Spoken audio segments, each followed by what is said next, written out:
الرحمن الرحيم الحمد لله رب العالمين والعاقبة للمتقين والصلاة والسلام على أشرف الأنبياء وسيد المرسلين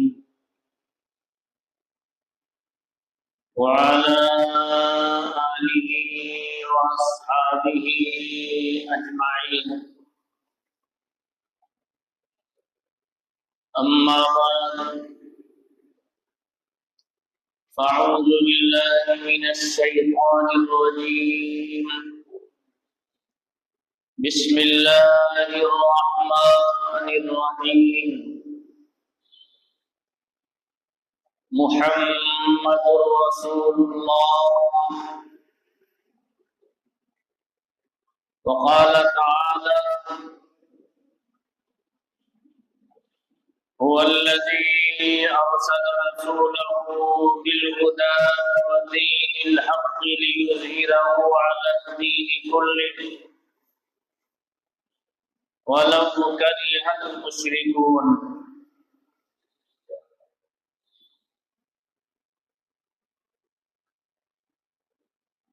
اللهم صل على محمد وعلى آل محمد كما صليت على إبراهيم وعلى آل إبراهيم إنك حميد مجيد. يا رب صل وسلم دائما أبدا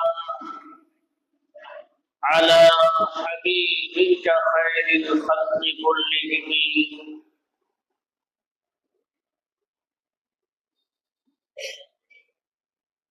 میرے بھائیوں، بزرگوں، عزیزوں،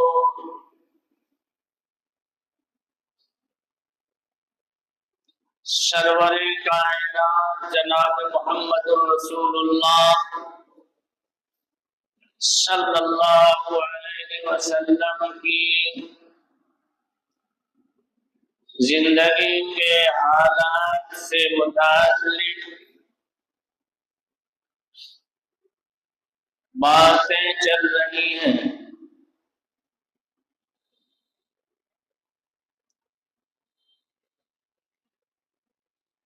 کچھ باتیں آپ کے حالات زندگی سے متعلق آ چکی ہیں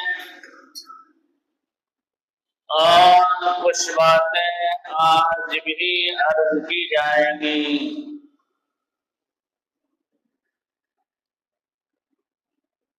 ہم سب اس کی کوشش کریں کہ اپنے محبوب پیغمبر کی زندگی کے حالات کو سمجھیں اور سمجھنے کے بعد اپنی زندگی کے لیے اس کو مشعل راہ بنائیں.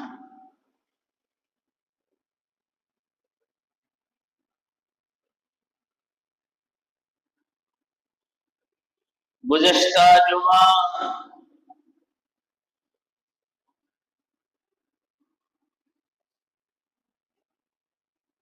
جہاں میں نے بات چھوڑی تھی تو آپ حضرات سے یہ گزارش بھی کی تھی کہ آپ آنے والے جمعہ میں یہاں تک کا سبق یاد رکھیں کہ کس جگہ میں نے چھوڑا ہے اور کہاں سے مجھے آگے بڑھنا ہے.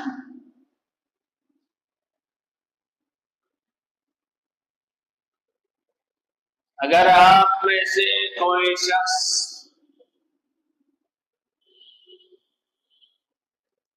یاد کر کے آئے ہو تو بتائیں کہ گزشتہ جمعہ میں نے کہاں تک بات کہہ کر چھوڑ دیا.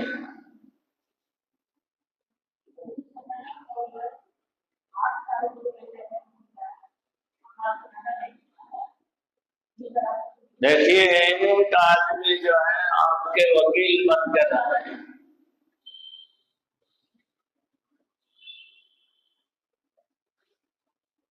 ایک آدمی نے آپ کی وکالت کر دی، آپ کا مسئلہ حل ہو گیا۔ گزشتہ جمعہ بات یہاں ختم کر دی گئی تھی کہ جس وقت آپ صلی اللہ علیہ وسلم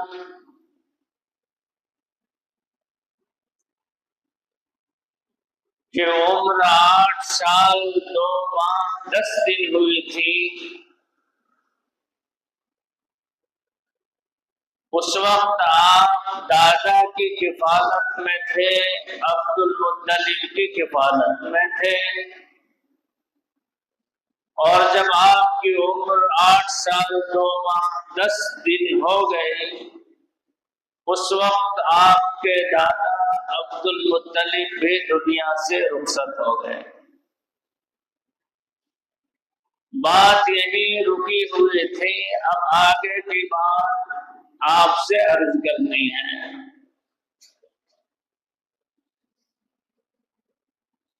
امید کرتا ہوں کہ آئندہ جمعہ بھی آپ سب لوگ یوں ہی آئیں گے اور آپ کی وکالت یہی کر دیں گے اس دن۔ یہ نہیں ہونا چاہیے، ہر آدمی محتاج ہے، ہر آدمی ضرورت مند ہے دین کا اور اپنے محبوب پیغمبر کے حالات زندگی کا۔ اس لیے کوشش اس بات کی کریں آنے والے جمعہ کو ہر آدمی یاد کر کے آئے۔ اصل آپ نے ابھی تک یہ سمجھا ہی نہیں ہے کہ مجھ کو یاد کرنا، یہ سبق تو آپ کو اپنے بچوں سے بھی لے لینا چاہیے۔ روزانہ صبح کو بچوں کو کسی کی ماں، کسی کے باپ، کسی کے بھائی تیار کر کے اسکول لے جاتے ہیں اور پھر وہاں جا کر لاتے ہیں، اور دوسرے دن تک اس بچے کو جو آج پڑھ کے آیا ہے پوری طرح سے تیار کر کے اسکول میں بھیجتے ہیں۔ ہم وہاں بچوں کی ضرورت سمجھتے ہیں، اس لیے اس عمل میں کوشش کرتے ہیں، لیکن جو سبق آپ کا چل رہا ہے آپ اس کو یاد کرنا ضروری نہیں سمجھتے۔ بچے جب سبق یاد نہیں کرتے تو ٹیچرز کو بھی دقت ہوتی ہے اور پھر وہ گھر تک بات پہنچاتے ہیں اور ماں باپ کو بھی پریشانی ہوتی ہے۔ لیکن آپ سوچتے ہیں کہ ہم تو آزاد ہیں، ہم سبق یاد کریں نہ کریں، سنائے نہ سنائے اس سے کچھ فرق نہیں پڑتا، مفتی صاحب تھوڑے ہی ہمارا امتحان لیں گے۔ ہم تو امتحان لے بھی نہیں سکتے، لیکن آپ کو بحیثیت مسلمان ہونے کے اپنے نبی کے حالات کو جاننا ضروری ہے، اس سے آپ کو بھی بہت سبق ملے گا۔ بہرحال جس وقت اللہ کے محبوب پیغمبر کی عمر 8 سال 2 ماہ 10 دن ہوئی، اس وقت جن کی کفالت میں اور پرورش میں آپ تھے، یعنی دادا عبد المطلب کی کفالت میں، وہ دنیا سے رخصت ہو گئے، چلے گئے۔ محبوب پیغمبر کا عجیب دور چل رہا ہے، شروع ہی سے بے یار و مددگار نظر آتے ہیں۔ چند دنوں کے لیے کسی نے کفالت کی اور پھر وہ بھی ساتھ چھوڑ گیا۔ 8 سال کا بچہ ہی کیا ہوتا ہے۔ بہرحال جب دادا کا انتقال اس عمر میں ہو گیا تو پھر ترتیب کے اعتبار سے نبی پاک صلی اللہ علیہ وسلم اپنے چچا ابو طالب کی کفالت میں آئے۔ یہ ابو طالب حضور کے اپنے حقیقی چچا ہیں۔ آپ کی پرورش اور کفالت کے ذمہ دار ابو طالب ہوئے، اور نبی پاک صلی اللہ علیہ وسلم کی پرورش،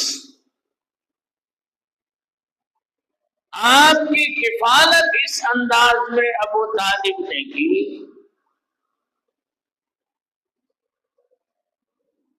کہ کفالت اور پرورش کا حق ادا کر دیا۔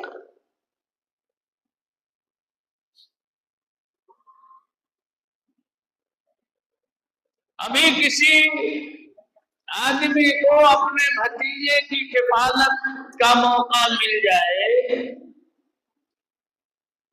تو اس کا حق کم ادا کرتے ہیں لوگ، لیکن اپنا حق ضرور وصول کر لیتے ہیں۔ خاص طور سے وہ بچہ جو کم سن ہو، چھوٹا ہو۔ لیکن ابو طالب کے اندر یہ بات نہیں تھی، اور یہ بھی ذہن میں رکھیے کہ چچا ابو طالب پوری زندگی ایمان بھی نہیں لائے،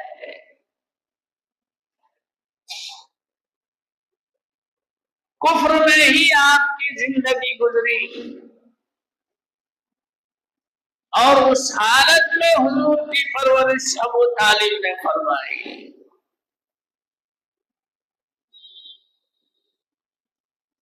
جس میں اطہر پر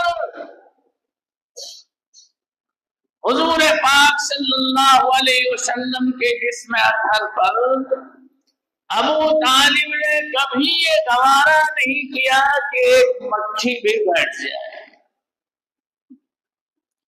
اس انداز میں دیکھ ریکھ کیا۔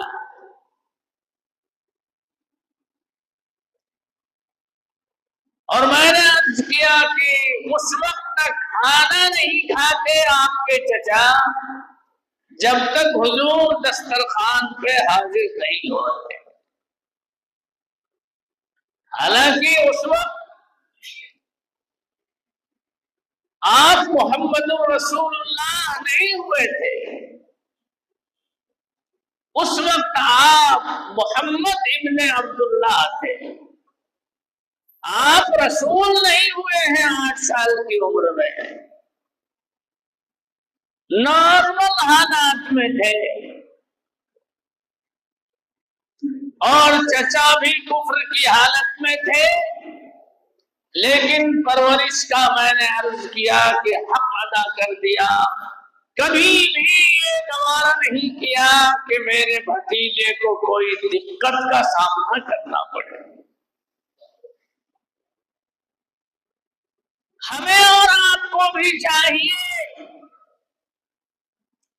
کہ اگر کسی یتیم بچے کی پرورش کا موقع مل جائے، خاص طور سے اپنا رشتہ دار، نسبی رشتہ دار ہو، تو پورے طور سے اس کے پرورش کا ادا کرنا چاہیے۔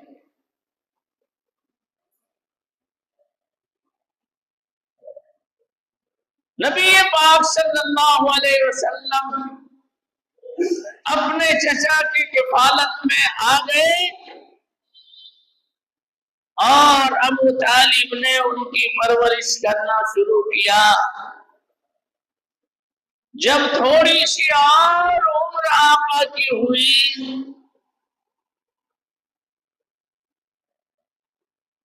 یوں کہہ لیجیے کہ جب محبوب رب العالمین کی عمر 12 سال 2 مہینے 10 دن ہوئی۔ کتنے؟ 12 سال 2 ماہ 10 دن۔ 8 سال کی عمر میں چچا کی کفالت میں آئے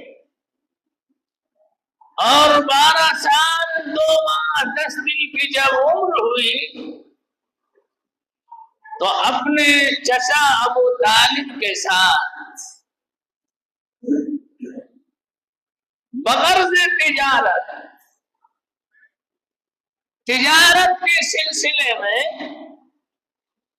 چچا ابو طالب ملک شام تشریف لے جا رہے تھے۔ وہاں سے ان حضرات کی تجارت کا سلسلہ جاری تھا، لینا دینا بیچنا خریدنا شام سے ان حضرات کا جاری تھا۔ ابو طالب ملک شام کا سفر کرتے ہیں، ساتھ میں اپنے محبوب بھتیجے کو بھی لے لیتے ہیں۔ اللہ کے محبوب پیغمبر ساتھ میں، مقام پہ بھی ساتھ میں اور سفر میں بھی ساتھ،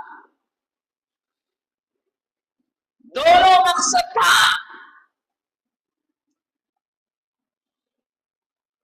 کہ تنہا چھوڑ کے جاتا ہوں تو شاید کفالت کا حق ادا نہیں ہو سکے، اور ساتھ اس لیے بھی لے لیتا ہوں تاکہ ساتھ میں رہ کر ابھی سے تجارتی معاملات کی معلومات بھی حاصل کریں۔ چنانچہ چچا بھتیجا دونوں شام کے سفر میں تجارت کی غرض سے نکلے۔ جب شام کے علاقے میں پہنچے تو ایک جگہ ہے جس کا نام بصرہ ہے۔ کیا ہے؟ با-ساد را اور یہاں پہ کھڑا زبر بصرہ۔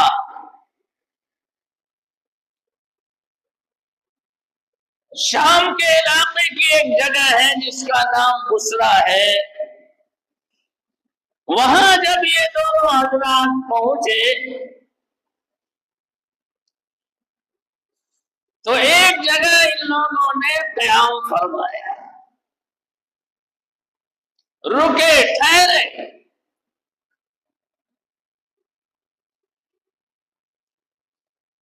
وہاں ٹھہرنے کے حالات کتابوں میں لکھا ہے کہ جس جگہ آپ لوگ مقام بصرہ میں ٹھہرے ایک راہب سے ملاقات ہوئی۔ راہب آپ حضرات نہیں سمجھتے ہیں، یہودیوں کے عالم کو، پیشوا کو، رہنما کو راہب کہا جاتا ہے۔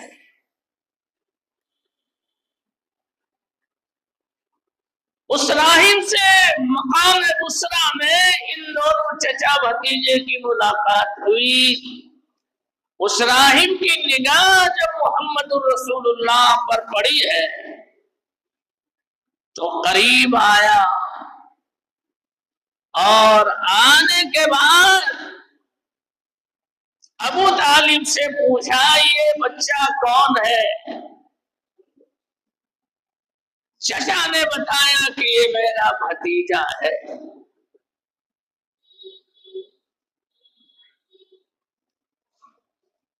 راہب بیان کرتا ہے کہ جس وقت نبی پاک صلی اللہ علیہ وسلم وہاں ٹھہرے، اگل بگل جو شجر و حجر تھے، پتھر اور درخت جو موجود تھے، سبوں نے نبی پاک صلی اللہ علیہ وسلم کا سجدہ کیا۔ دیکھیے کیا شان ہے محمد رسول اللہ کی۔ ابھی 12 سال کی عمر ہے، ناخواندہ انسان، بے پڑھا لکھا ہے، درخت بھی سجدہ کر رہے ہیں اور حجر بھی، پتھر بھی سجدہ کر رہے ہیں۔ اس راہب نے ابو طالب سے کہا کہ آج تک درخت اور پتھر کسی غیر نبی کا سجدہ نہیں کرتے، پتھر درخت نبی کے علاوہ کسی کا سجدہ نہیں کرتے۔ ہماری کتابوں میں یہ بات لکھی ہوئی ہے کہ جس کا سجدہ درخت اور پتھر بھی کریں، یہ اس بات کی علامت ہے کہ وہ اللہ کا برگزیدہ پیغمبر اور نبی ہے۔ ابھی نبی ہوئے نہیں ہے، لیکن آپ کی نبوت یقینی تھی۔ آپ کا نبی، اور نبی ہی نہیں بلکہ آخری نبی قیامت تک کے لیے آپ کو بنایا جانا تھا۔ اس لیے شروع ہی سے یہودیوں کی کتاب میں بھی اس کے معاملات لکھے ہوئے تھے۔ اس راہب نے محمد رسول اللہ کو دیکھ کر پہچان لیا اور ابو طالب سے کہا کہ آپ اس بچے کو شام نہ لے جائیں، ملک شام نہ لے جائیں جہاں آپ تجارت کے لیے جا رہے ہو۔ اس لیے نہ لے جائیں کہ اگر یہ شام میں گئے اور وہاں کے یہودیوں کو معلوم ہو گیا تو پھر ان کو نہیں چھوڑیں گے، ان کو قتل کر ڈالیں گے، شہید کر ڈالیں گے۔ اس لیے میں آپ سے کہتا ہوں کہ اس بچے کو یہیں سے مکہ واپس کر لیجیے۔ ابو طالب نے جب اس یہودی راہب کی بات سنی تو وہیں سے محمد الرسول اللہ صلی اللہ علیہ وسلم کو پھر مکہ مکرمہ واپس کر دیا، ملک شام لے کر نہیں گئے۔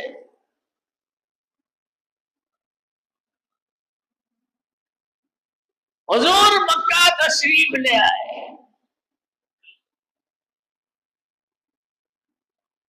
اور اپنے چچا ابو طالب کی پرورش میں رہنے لگے۔ ہوتے ہوتے کچھ وقت اور جب گزر گیا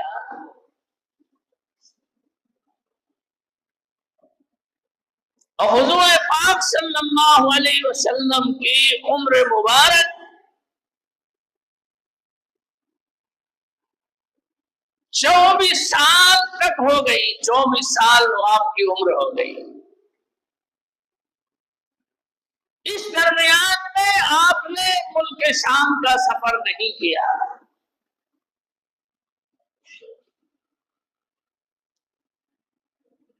چوبیس سال آپ کی عمر کا زمانہ گزر گیا تو پھر آپ نے دوبارہ ملک شام کے سفر کا ارادہ فرمایا۔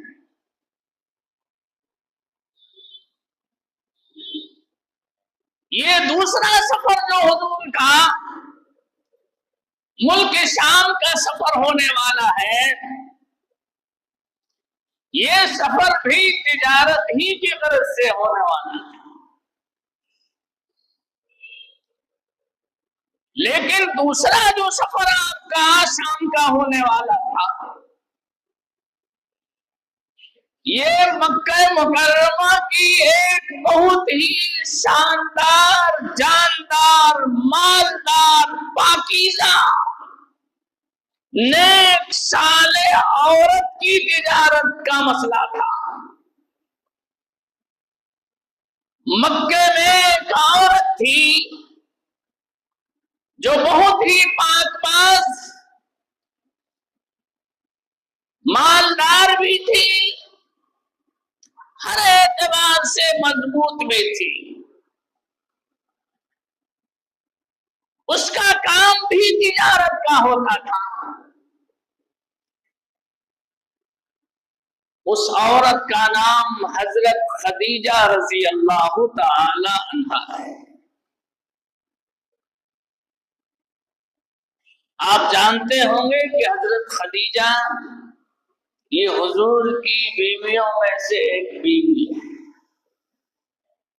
لیکن اس وقت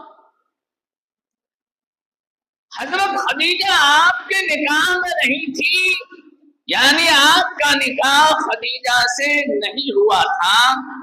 24 سال کی عمر میں حضرت خدیجہ کو جب یہ معلوم ہوا کہ مکہ میں ایک جوان ہے جو صرف جوان ہی نہیں ہے بلکہ ساری چیزیں اس کی جوان ہے، اس کا عزم اور ارادہ بھی جوان ہے، اس کا ایمان بھی جوان ہے، ایمانداری، دیانتداری، صداقت، سچائی، پاک دامنی، ہر اعتبار سے وہ جوان مکے میں ہے جس کا نام محمد ہے۔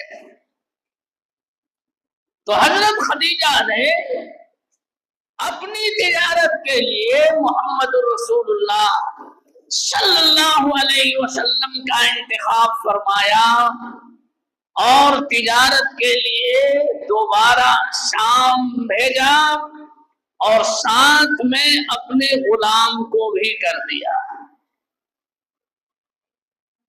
حضرت خدیجہ کا غلام بھی حضور پاک صلی اللہ علیہ وسلم کے ہمراہ ہو لیا اور یہ دونوں حضرت خدیجہ کا مال لے کر بغرض تجارت ملک شام کے لیے سفر ہو گئے، ملک شام کے لیے روانہ ہو گئے۔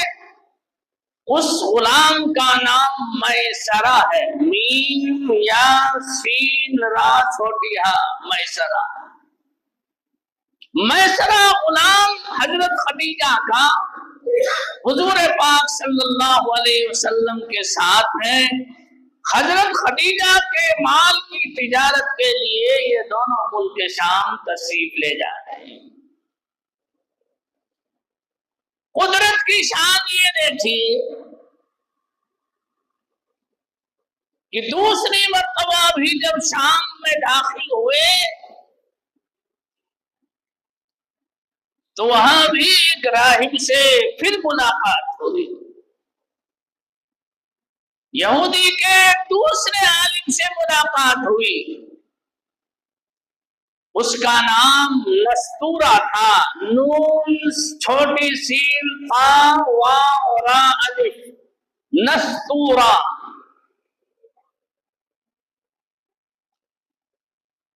اس یہودی کے عالم نے آگے بڑھ کے حضور کا استقبال کیا اور کہا میں اس کو جان رہا ہوں کہ یہ بہت ہی عظیم الشان جوان ہے، بہت ہی عالی مرتبت، عالی مقام ہے یہ شخص۔ دوپہر کا وقت تھا، نبی پاک صلی اللہ علیہ وسلم میسرہ غلام کے ساتھ تھوڑی دیر آرام فرما رہے۔ دوپہر کا وقت تھا، دھوپ کا زمانہ، تپش کا زمانہ تھا۔ دھوپ میں تو پریشانی ہوتی ہے، اس میں تمازت گرمی کی شدت ہوتی ہے۔ میسرہ غلام یہ کہتا ہے کہ جب دھوپ پڑتی تو میں خود دیکھتا کہ فرشتے اوپر سے آتے اور بادل کا سایہ حضور اکرم صلی اللہ علیہ وسلم کہ سر مبارک پر کر دیا کرتے، جس کی وجہ سے حضور کو دھوپ کی شدت کا احساس نہیں ہوتا۔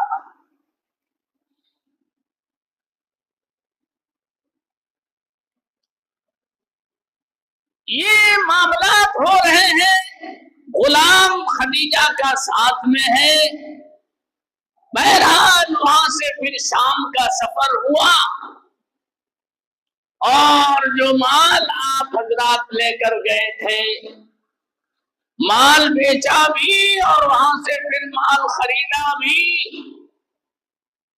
اور تجارت کی تکمیل کے بعد وہ غلام خدیجہ کا اور محمد الرسول اللہ صلی اللہ علیہ وسلم مکہ پھر جب واپس ہوئے تو قدرت کی شان یہ دیکھیے کہ جتنا نفع اور فائدہ خدیجہ کو اس تجارت میں اللہ کے محبوب پیغمبر نے لا کے دکھایا اور دیا، دوسری تجارت میں اتنا نفع نہیں ہوا تھا جو محمد الرسول اللہ صلی اللہ علیہ وسلم کی تجارت میں نفع ہوا۔ حضرت خدیجہ سمجھ گئی کہ یہ کوئی ایسا ویسا جوان نہیں ہے۔ مکے جب واپس ہوئے تجارت سے حضور، تو ایک دن خدیجہ نے دیکھا اپنے گھر کے کوٹھے پر موجود تھی، چند عورتیں بھی ساتھ تھی، وہاں سے بھی خدیجہ نے خود مشاہدہ اس بات کا کیا کہ دھوپ ہے، دو فرشتے آئے اور محمد الرسول اللہ صلی اللہ علیہ وسلم کے اوپر سایہ کر دیا۔ خدیجہ بھی دیکھ رہی ہے اور ان کے ساتھ جو چند عورتیں ان کی سہیلیاں تھی وہ بھی دیکھ رہی تھی۔ وہ سمجھ گئی حضرت خدیجہ کہ یہ جوان بڑا عالی شان ہے، اس کی تجارت میں بھی مجھ کو بڑا فائدہ ہوا، اور دھوپ میں جب سارے لوگ دھوپ کی گرمی کھا رہے ہیں، فرشتے ان کو آ کر سایہ کر رہے ہیں، یہ بہت ہی اونچا شخص معلوم ہوتا ہے۔ جب خدیجہ نے یہ بات خود اپنی آنکھوں سے دیکھ لی اور سفر کے حالات غلام میسرہ سے دریافت کیا خدیجہ نے، تو میسرہ غلام نے بھی یہی بتایا کہ جب ہم سفر میں تھے وہاں بھی دھوپ کی پریشانی میں فرشتے آتے اور ان کے سر پہ سایہ کر دیا کرتے تھے۔ تو میسرہ نے بھی یہی بات بتائی کہ سفر میں بھی یہی حال تھا، اور خدیجہ نے اپنی نگاہوں سے بھی دیکھ لیا کہ محمد الرسول اللہ کے ساتھ فرشتوں کا یہ معاملہ ہو رہا ہے۔ وہیں سے حضرت خدیجہ کے دل میں محمد الرسول اللہ صلی اللہ علیہ وسلم کی عظمت اتر گئی، اور چاہت اتنی بڑھی کہ حضرت خدیجہ نے خود ایک عورت کو اپنی سہیلیوں میں سے محمد الرسول اللہ صلی اللہ علیہ وسلم کی خدمت میں بھیجا۔ اس عورت کا نام نفیسہ تھا، جس کو آپ لوگ مشاطہ بولتے ہیں۔ کیا بولتے ہیں؟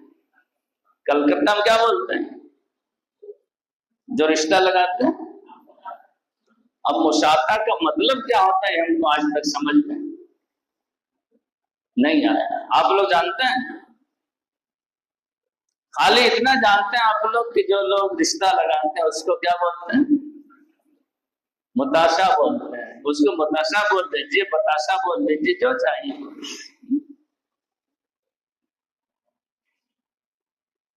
تو حضرت خدیجہ نے مشاطہ نہیں، مشاطہ لوگ تو پیسہ پر کام کرتے ہیں۔ کس پر کرتے ہیں؟ ہاں، ادھر سے بھی اتنا دو، ادھر سے بھی اتنا دو۔ وہاں یہ مسئلہ نہیں تھا۔ حضرت خدیجہ نے اپنے سہیلی نفیسہ کو محمد الرسول اللہ صلی اللہ علیہ وسلم کی خدمت میں بھیجا اور کہا جا کے محمد الرسول اللہ سے یہ کہو کہ خدیجہ آپ سے نکاح کی خواہش مند ہے۔ کیا ہے؟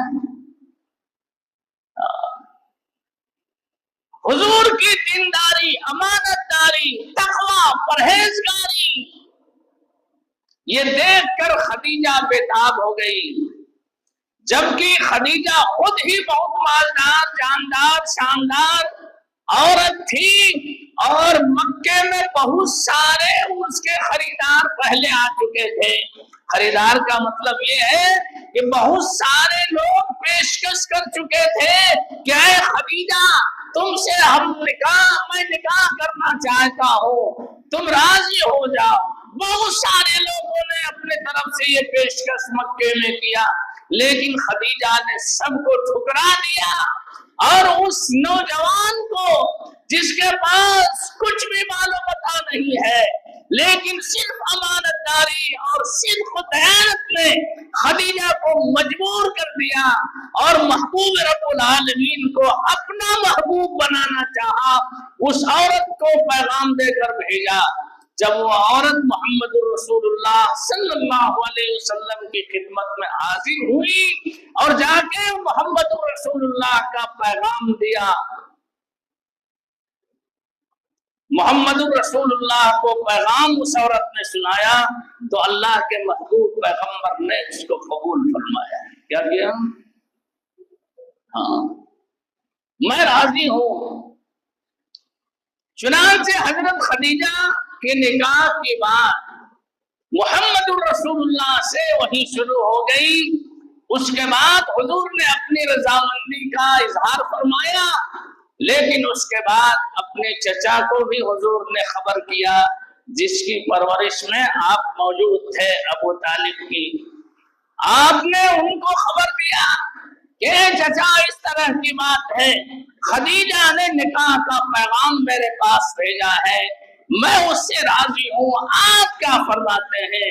ابو طالب نے جب حضور کی بات سنی تو ابو طالب نے کہا، بھتیجے، جس بات پہ تم راضی ہو میں بھی خوش اور راضی ہوں۔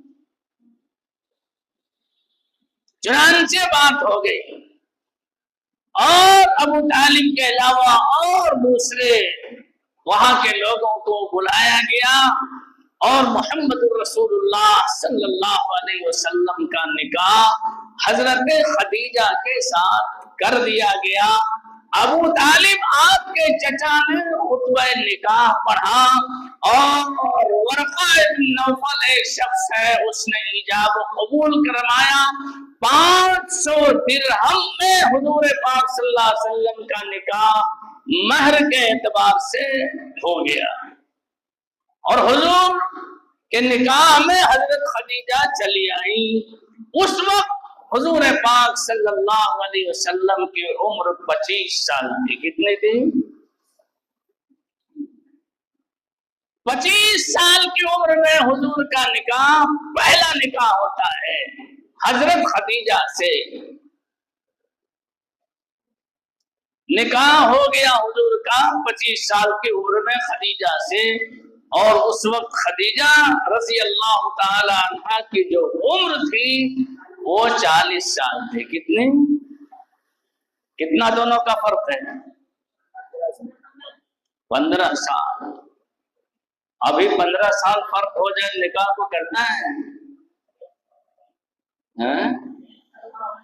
ہاں، 1 سال بڑا ہو تو نہیں کرتا ہے۔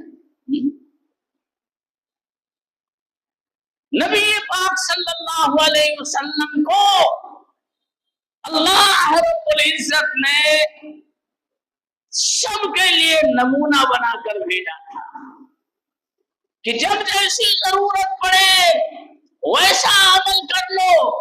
امت میں ہر طرح کے لوگ ہوتے ہیں، جس کو جیسی ضرورت محسوس ہو ویسا عمل کر لے۔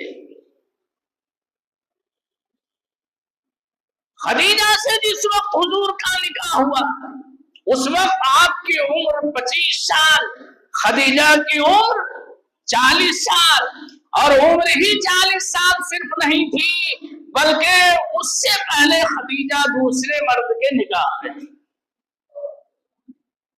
ہاں، حضور کے نکاح میں دوسرے مرتبہ آئی۔ حضور نے اپنے عمل سے یہ بتایا کہ اے میری امت کے لوگوں،